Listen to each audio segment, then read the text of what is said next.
welcome to JD Clips. Please enjoy the short versions of our famous videos and keep learning. And don't forget to subscribe. भगवान श्री गणेश का नाम लेते हुए आज का श्री गणेशा करते हैं। देखिए संजय सर, अगर आप वास्तविकता को देखें और थोड़ा सूक्ष्म दृष्टि से देखें, माइक्रोस्कोपिक व्यू लें उसका, we are at war with Pakistan and undeclared war. But हमारे अब ये है कि हमने यूनिफॉर्म नहीं पहनी है। लोगों ये जो इन्होंने भेजी है, हमारे लोग तो यूनिफॉर्म पहन के, उनके लोग बिना यूनिफॉर्म पहन के हैं।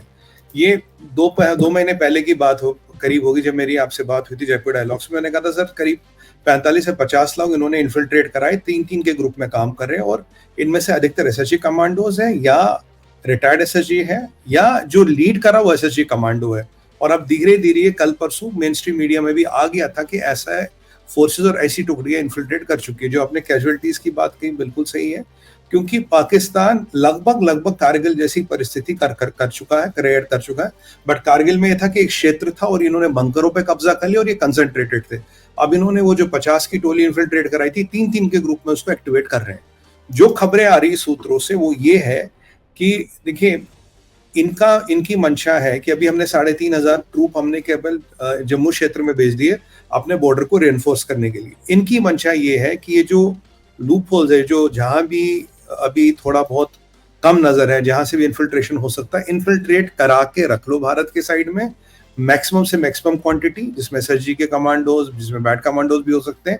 एटलीस्ट इन 3 को जो लीड करें वो वैसा व्यक्ति जरूर हो। और इन्होंने अब काफी एसेट्स डेवलप कर लिए। जो बकरवालों के कोठे हैं, जिन्हें कहते हैं ना, मतलब छोटे हटमेंट्स, कोठा कहते हैं लोकल लैंग्वेज में, जो बकरवालों के हटमेंट्स हैं, वहां इनको पूरी शरण मिलती है, वहां इनकी पूरी सिंपैथी मिलती है। ये वहां इन्फिल्ट्रेट करा के रखो और वक्त आने पे 3-3 की टोली में निकालो। अब जैसे 3 टोली निकाल दी, आपने कोई वारदात कर दी, हमने 3 मार दिए, फिर 3 निकाल दिए, फिर 3 निकाल दिए, फिर 3 निकाल दिए। ऐसा इनका प्रकरण है। और अगर आप लॉजिस्टिक्स में जाए संजय सर, अभी जो पाकिस्तान में रजिस्टर्ड मदरसे हैं वो तो 35,000 है। जो अनरजिस्टर्ड मदरसे उनकी तो संख्या आप भूल ही जाइए, वो तो 1 लाख का नंबर होगा। और मदरसे ऐसे भी जिनमें 3,000 से 5,000 बच्चे पढ़ते हैं। और फॉर्मल एजुकेशन में जो बच्चा जाता है वो केवल 30% है, पर मदरसे वाले एजुकेशन में 100% जाता है। और ये जो गांव देहात में जो बड़े मदरसे चलते हैं वहाँ फीस तो लगती नहीं। अब जो इन मदरसों को फंड कर रहा वो कुछ तो लेगा ना वापस। तो यहाँ जिहादियों की कोई कमी नहीं। अब एक मदरसा एक बंदा भी दे दे तो इनके पास हजारों का कार्डर कभी भी खड़ा हो सकता है। पूरे साल में एक मदरसे से अगर इन्होंने एक बंदा भी आइडेंटिफाई कर लिया जिहाद के नाम पे, तो कार्डर तो इनके पास कभी भी खड़ा हो सकता है। बट अब जो इन पे प्रेशर बन रहा, जो इनकी आर्मी फेल हो रही, जो इनकी आर्मी कुछ कर नहीं पा रही, और जो इनको चाइना ने पीछे से लिटरली बम्बू कर रखा है, बोला भैया जाके वहां कुछ पंगा करो। क्योंकि अब देखिए चाइनीज अल्ट्रा सेट्स का पकड़ना जो हमने पकड़े हैं, चाइनीज राइफल्स का पकड़ना, चाइनीज ग्रेनेड्स का पकड़ना, और अल्ट्रा सेट में हार्डवेयर की जो चाइनीज की और मतलब डिजिटल कम्युनिकेशन करने वाली चीजें हैं। तो ये इनके पास जो आया है वो है कि इस एरिया को, भारत को तंग करो, क्योंकि चाइना हर तरफ से भारत को तंग करना चाहता है। यहाँ बे ऑफ बंगाल के तरफ से भी कुछ सुनने को आ रहा है, यहाँ जो जम्मू में तंग कर रहे हैं, ताकि जो ऊपर लद्दाख में आप गार्डेड हो, जो बाकी बॉर्डर का क्षेत्र है वहां थोड़े, मणिपुर की तरफ से भी कर रहे हैं, मणिपुर की तरफ से भी कर रहे हैं सर। मणिपुर में तो बहुत बड़ा घटनाक्रम कर दिया चाइना ने। ये फिर इनका अटैक होगा, आप देखिएगा, मोस्ट प्रोबेबली हिमाचल के थ्रू आएंगे, क्योंकि देखिए हिमाचल में कांग्रेस की सरकार, और अगर कांग्रेस की सरकार होगी तो वैसे फौज को तो फर्क पड़ता नहीं, पर लॉजिस्टिक और सप्लाई चेन में फर्क पड़ता है। उत्तरांचल की साइड हमने बॉर्डर फोर्टिफाई कर दिया था, पर हिमाचल की तरफ से अब भी वल्नरेबिलिटी है, क्योंकि लद्दाख वाला काम तो अक्टूबर में खत्म हो जाएगा, उसके बाद आप वहां से आ नहीं सकते। तो चाइना के कहने पे इन्होंने पूरा एक नए लेवल का काम कर दिया है। हाँ, ये है कि हम इसको वॉर माने ना माने, हम इसको इन्फिल्ट्रेशन कहते रहे, क्योंकि आपने लास्ट टाइम भी देखा कि अब की बार जो पलटन है बड़ी मजबूत है, जो इन्होंने भेजी है। ये नॉर्मल जिहादी नहीं, 100% मिलिट्री ट्रेंड लोग हैं। और जो अभी कल परसों मरा है उसकी तो आइडेंटिफाई भी उसको किया गया कि वैसे जी का कमांडो ही है। और अगर आप लोकल्स की माने और जो खबरें आ रही है सर, कह रहे हैं कि 99% मरने वाला टेररिस्ट जो है वो फॉरेनर है। इस ग्रुप में हार्डली कोई लोकल है। जो जम्मू के साइड से इन्फिल्ट्रेशन आजकल हो रहा है। और सैटरडे सुबह की बात करें, जो एनकाउंटर हुआ, हमारे 5 भाई क्रिटिकली इंजर्ड हो गए। उनमें से एक भाई तो वीर गति को प्राप्त हो गया। अब 4 की क्या कंडीशन है भगवान ही जाने, क्या कब बुरी खबर सुनने को आ जाए। हम तो प्रभु से कामना करते ना आए, पर कभी भी कुछ आ सकती है। अभी जो हमारा, आप देखिए, हमारे 12 भाई वीर गति को प्राप्त हुए। तो अगर टेररिस्टों की संख्या, जुलाई में सर टेररिस्टों की संख्या इसके आसपास ही है। टेररिस्टों की संख्या कोई 100 या 50 की नहीं है, टेररिस्टों की संख्या भी 16 के आसपास होगी, 12 से 16 के बीच में टेररिस्टों की भी संख्या है। तो अभी जो 30 से हमारा 10 गुनी, कम से कम 10 गुनी या 100 गुनी होनी चाहिए। वही मैं कह रहा हूँ, ये कोई 150 वाली संख्या नहीं है। तो ये हमें इसके आसपास ही टेररिस्टों की भी संख्या, और ये जो 45 पहले इन्फिल्ट्रेट कर गए, क्योंकि हमने अभी इनको नहीं ठिकाने लगाया। क्या कर रहे हैं सर, इनको ये इन जगह इनको सेफ हेवन मिल जाता, 3-3 करके निकालते, नई स्ट्रैटेजी है। 3 निकालो, आपने 3 मार दी, आपकी कैजुअलिटी, फिर एक और जगह, फिर 3 निकाले, कई बार 3-3 के 2 टोले निकाले, आपने 6 मार दिए, फिर पीछे बैकअप रेडी है। और ये अब फिराक में तो जरूर है कि बहुत बड़ा इन्फिल्ट्रेशन कराना है। इन्होंने काडर तैयार किया। अब मेजर जनरल जिसका नाम है, मुझे पता नहीं वो वाकई है, पर इनको पूरा लोकल सपोर्ट मिला हुआ है। ये जो गुज्जर बकरवाल हैं, जो अब जबकि हमने उनको एसटी का दर्जा दिया, उन्हें पार्लियामेंट नॉमिनेट कराया, पर उनकी ही कम्युनिटी के लोग इनको पूरा सपोर्ट देते, अपने घरों में रखते हैं और अपना खाना पानी देते हैं। वक्त आने पे ये हमारी तरफ निकाल के त्रासदी करते हैं, हमें हमारी तरफ ये मारकाट करते हैं। और ये तब तक चलता रहेगा जब तक हम ये जो इनको जो ये बीच में जो इनको ये बीच में प्रोत्साहन मिल रहा है इस बेल्ट से, जब तक वो सारे बेल्ट को साफ न किया जाए, महबूबा मुफ्ती की देन है, जो उसने उनके वो हटमेंट्स को जहां लगवाया था, जब तक उनको साफ नहीं किया जाएगा, और बॉर्डर के इस तरफ आप 100% हिंदू पॉपुलेशन को नहीं बसाएंगे। अगर वहां मुसलमान है तो आपको यहाँ 100% हिंदुओं को बसाना पड़ेगा, तब आप इस चीज को रोक सकते हो। जब तक शरण मिलेगी, घर मिलेगा, खाना मिलेगा, पानी मिलेगा, और भगवान जाने और क्या क्या देते हैं ये लोग, मैं उसमें नहीं जाऊंगा, जब तक ये सब मिल रहा है, तो संजय सर ये हमारे लिए इस त्रासदी को रोकना मुश्किल है। अब इमेजिन कीजिए 50 लोगों में इतनी दिक्कतें हो रही है, आप 500 छोड़िए, 200, 300, 400, 100, अगर उसका कार्डर इन्होंने इन्फिल्ट्रेट करा के यहाँ रख दिया, तो ये तो कहानी चलती रहेगी, ये तो रुकेगी नहीं कभी। और हमने रेनफोर्समेंट तो की है, अब रेनफोर्समेंट जाएगी। अब मैं इसमें आपसे एक चीज़ पूछना चाहता हूँ जी कि पाकिस्तान को हम जानते हैं कि पाकिस्तान की अपनी हालत इतनी ख़राब है, और जी पूरा जो उसका जो वेस्टर्न बॉर्डर है वो पाकिस्तान के कम से कम नहीं तो 1000-1500 से ज़्यादा जो हैं इनके सैनिक मारे जा चुके हैं पिछले 1 साल में। बहुत बड़े बड़े जो एरियाज़ हैं वो इनके कब्ज़े से बाहर जा चुके हैं।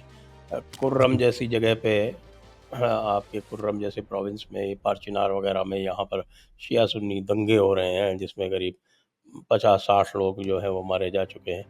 जी और वहाँ पर ये पूरा डिप्लॉयमेंट भी नहीं कर रहे, और उसको इन्होंने एक तरह से खाली छोड़ दिया है कि भाई तुम लोग अगर टेक ओवर कर रहे हो तो कर लो। और आप ये समझ लीजिए कि जो वज़ीरिस्तान, नॉर्थ वज़ीरिस्तान और साउथ वज़ीरिस्तान जो है उसमें तो 90% कब्ज़ा हो चुका है, और चित्राल पे तो 100% कब्ज़ा हो चुका है। ये सब स्थिति होते हुए ये भारत पे क्यों फोकस कर रहा है? सर, 2 चीजें, पहले एक बात उस पे बात कर लेते हैं, वहां क्या हो रहा है, वहां के भी काफी अपडेट्स है जो आपके साथ शेयर करना चाहूंगा। जी। पहली अगर आप बात करें केपीके की, केपीके का लगभग आप ये मानिए ओवरऑल 70% एरिया अब टीटीपी के पास है, और इनडायरेक्टली तालिबान के पास है बेसिकली। वहां इन्होंने अपने गवर्नर भी नॉमिनेट कर दिए, वहां ये टैक्स वसूली करते। मेरे कुछ सूत्र बता रहे थे कि ये जो टैक्स वसूली करते हैं, ये औरतों के साथ बदतमीजी नहीं करते। जो पाकिस्तान की फौज थी वो टैक्स भी वसूल करती थी और औरतों के साथ बदतमीजी करती थी। अभी हाल फिलहाल क्या हुआ था, इन्होंने चेक नाके लगाए थे, चेक नाकों में रोकते थे और तलाशी के बहाने तो बदतमीजी करते थे। और अगर कोई गरीब महिला मिली, कोई छोटी बच्ची मिली पठानों की, उसके साथ ये पंजाबी फौजी रेप वेप का भी काम करते थे, और उससे डराते धमकाते थे, मुंह मत खोलना, आगे गोली मार देंगे। तो अब पठानों को ये लगा यार, कबालियों वाला हो, जितनी अब तक लड़ाई हुई है, कुछ भी हो, मतलब जहां भी, इवन 1990 में जब इन्होंने कश्मीर में शुरू किया था, हमें हर जगह यूज किया जाता है, हम तो कैनन फोडर है। और जब अमेरिका को बंदे देने होते, तब किसी कोई ऊंचे वाले को, किसी रेडे वाले को पकड़ो, बोलो जी भाई आपका टेररिस्ट था, ये अफगान बहुत बड़ा टेररिस्ट है, इसको ले लो। तो अफगानों को ये समझ आया यार, ये पाकिस्तानी पंजाबी तो हमें मजहब के नाम पे, इस्लाम के नाम पे हमारा तो हमारा तो चूरन बना बना के बेच रहे, हम हर जगह काम आ जाते हैं इनके, we are disposable for them. ये पीछे रहते, खुद हमें आगे करते हैं। अब उन्होंने कहा देखो भैया बहुत हो गया, तुमने हमें टैक्स भी लिया, तुमने सब कुछ लिया, तुमने हमारी औरतों के साथ बदतमीजी की, अब इसके आगे नहीं। तो उन्होंने जो ये है, इस पे अपना 72%, 70% एरिया पे कब्जा कर लिया। अब बानू पे आते हैं सर, बानू पे जिस पे हमने लास्ट टाइम बात की थी, लास्ट हफ्ते, बानू पे अब भी लड़ाई जारी है सर। अब भी पाकिस्तान की फौज के हाथ में बन्नू नहीं, और जो सूत्र बता रहे हैं ये कि अब पाकिस्तान की फौज की हालत ये है कि देखिए, वो बाहर आते थे कंटोनमेंट से फूड के लिए, राशन के लिए, सप्लाई के लिए, पानी के लिए, बिल्कुल बंद आना, उनका बाहर आना बंद हो गया है। और टीटीपी वालों ने बोला अगर इनको कोई कुछ भी सामान भेजेगा उसे हम काफिर घोषित करके गोली मार देंगे। तो ये तो उन्होंने बिल्कुल अल्टीमेटम निकाल दिया और पाकिस्तान की फौज को उन्होंने हाल फिलहाल में काफिर घोषित कर दिया, कहते तो काफिर है, इन्फिडेल्स है ये। अब तो ये इनको भी काफिर घोषित कर दिया। इसी को बोलते हैं तकफीरी इस्लाम में। तकफीरी का मतलब होता है दूसरों को काफिर घोषित करते रहो। आपस में एक दूसरे को काफिर बोलते रहते हैं। हाँ, ये काफिर घोषित तो सीधा ऊपर, ये तकफीरी इस्लामी मैंने नया सीखा जी, काम आएगा। तो ये अब पीछे हुआ था। अब आजकल की बात ये संजय सर, पाकिस्तान फौज की औकात नहीं है कि यूनिफॉर्म लगा के लोकल मार्केटों में जाए। अब वो पीछे 2 फौजी गए थे बाहर, वो भी अपने लोकल ड्रेसेस में गए थे, उनको उनके जूतों से पहचाना गया। जब जूतों से पहचाना गया, उनकी खूब कुटाई की और बोला अगली बार दिखे तो सीधा मारेंगे। हालत ये है कि अब पानी की बोतल हो, आटा हो, चावल हो या अंडे हो, वो सब हेलीकॉप्टर के माध्यम से आ रहा है पंजाब से। वहां की सप्लाई लाइंस बिल्कुल कट कर दी गई है। और अगर आप बॉर्डर पासेस की बात करें, खैबर की बात करें, चमन की बात करें और एक दो जो बड़े बॉर्डर पासेस हैं, उस पर पाकिस्तान का अब भी कंट्रोल है, क्योंकि उसके साथ उनके या वो चेक पोस्ट जहां इनके बड़े बड़े कैंटोनमेंट है, उनके पास इनका कंट्रोल है। बाकी जो छोटे मोटे चेक पोस्ट होते हैं, जो साइड में चेक पोस्ट 8 सिपाही, 10 सिपाही, 15 सिपाही है, वो सारा टीडीपी ने ले लिया है। और जिस दिन वो सप्लाई लाइनें भी कट गई तो इनको सरेंडर करना पड़ेगा टीडीपी के सामने। कच्चे में ये सरेंडर करेंगे पाकिस्तानी पंजाबी, क्योंकि अब ये पंजाबी वर्सेस पठान हो गया है कि इस कच्चे में सरेंडर करेंगे और बोलेंगे भाई हमें छोड़ दो। पहले भी ये सरेंडर कर चुके हैं, देखिए 93,000 ने तो हमारे सामने सरेंडर किया था, इनका तो सरेंडर करने की हिस्ट्री है। ये परिस्थिति की है। तो सरेंडर करने का इनकी एक्सपर्टीज है, ये बोलिए।